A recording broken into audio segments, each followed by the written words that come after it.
On a démarré en 2007 sur un projet qui était fait d'une façon assez spontanée, j'ai envie de dire. C'était une préoccupation qu'on avait, mais il faut rendre aussi justice à d'autres communes, par exemple Carouge, qui avait été un petit peu plus en avant que nous, qui avait déjà pensé à un projet comme ça, et qui avait déjà pensé à cette idée, Vernier l'avait fait aussi, à cette idée de pouvoir utiliser les ressources communales en termes de partenariat au niveau des entreprises, au niveau politique, etc. Et on a vu tout de suite l'écho qu'il y a eu. Il y a eu de l'intérêt.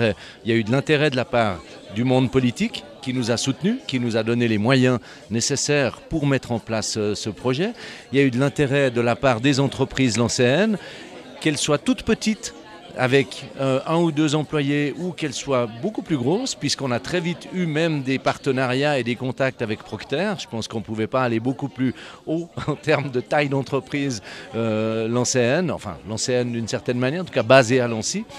Et puis voilà. Et du coup, l'impact auprès de la population et des jeunes plus particulièrement a été extrêmement important parce qu'on a assez vite eu des ressources pour pouvoir leur faire des propositions. Il ne suffisait pas de recevoir les jeunes en leur disant « Tu sais, tu ne devrais pas rester comme ça, tu devrais reprendre une formation, tu devrais remettre le pied à l'étrier » puisque c'est l'expression qu'on utilise régulièrement. Mais encore faut-il avoir des propositions à leur faire, des lieux où ils peuvent aller justement faire des stages, faire des expérimentations.